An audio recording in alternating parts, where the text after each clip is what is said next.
Oh putain! Du quoi? Cookie est l'un des pionniers de l'aventure. 10 ans déjà qu'il emprunte le bus de la tournée. C'est la station où il y a le poulet, l'énorme poulet, là, poulet de Bresse.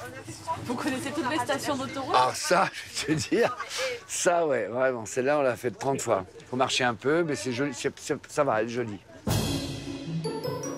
Ouais! Elle connaît pas le poulet de Bresse. Mon Dieu! Ah! C'est le joyeux luron de la bande, un bon vivant. Chers amis de la cuisine française, bonjour! Des excès bien plus raisonnables que dans les années 80. Et hop! Ne la laisse pas tomber, elle est si fragile, est une femme libérée, tu sais c'est pas si facile. Jean basket, Christian Dingler, dit Cookie, a gardé son look d'ado.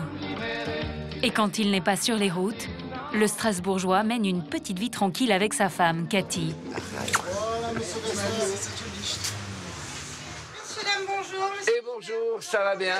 Un peu de les fameuses rillettes là qui rendent fou. Rillettes, ouais, petite, hein. Voilà. Cathy, vous prenez soin de lui quand il rentre de tournée? J'essaye. Il est assez rétif au régime, donc... Oui, ça se voit, non?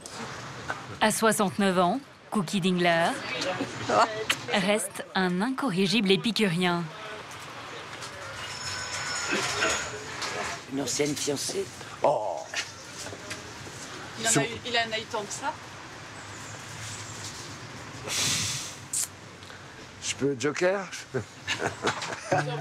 Sexe, drogue and rock'n'roll, Cathy a appris à vivre avec le passé tumultueux de son mari. Boys, boys, boys! Car c'est pour elle qu'il a changé de vie.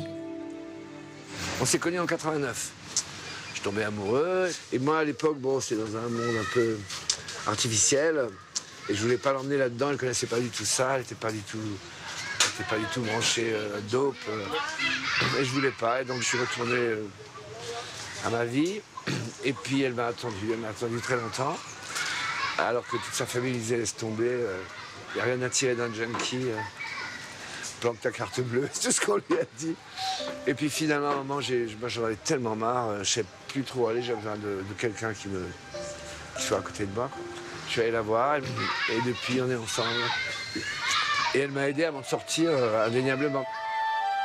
L'histoire de Cookie, c'est celle d'un fils de bonne famille qui a mal tourné.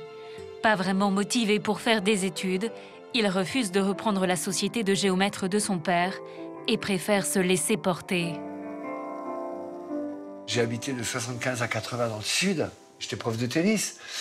Je jouais dans des clubs un peu sur la Côte d'Azur l'été. Et tout ce petit côté reggae qu'il y a dans beaucoup de mes chansons, ça venait. Bon, j'écoutais énormément Bob Marley. Puis ça allait bien avec le sud des oliviers. Voilà.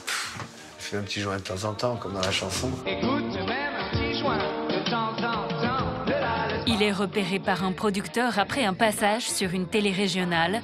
Il a alors 37 ans. pas facile, ne la laisse pas tomber. Avec 1 million d'exemplaires vendus, Femme libérée devient le tube de l'été 84. Ce sera le seul de sa carrière, ce qui ne l'étonne pas vraiment. Il y a, je pense très sincèrement, mon énorme flemme qui fait que je n'ai pas d'ambition. Je peux rester des jours sans rien foutre. Je travaille pas mon piano, je travaille pas ma guitare, je travaille rien. Sur scène, j'ai un espèce de truc qui se passe, que ça va le faire. Mais je me dis, si en plus de ça, si en plus de ce truc-là, ce don que tu as, si en plus tu avais travaillé, ça aurait pu faire mal. Ah non, pas de gâteau, pas de gâteau. Malgré son unique tube, ses fans ne l'ont pas oublié. Sur l'aire d'autoroute, Cookie et sa bande se font remarquer. Ah, le loup. Ah bon? Non, c'est pas moi. Je me suis arrêtée là pour manger, et puis voilà, d'un coup, je les connais, toute ma jeunesse. Ça choque, disons, parce qu'on ne s'attendait pas à ce que ce soit des gens comme nous, disons. Enfin, c'est vrai que c'est surprenant, disons, de les voir ici, disons, dans une cafétéria comme ça, voilà.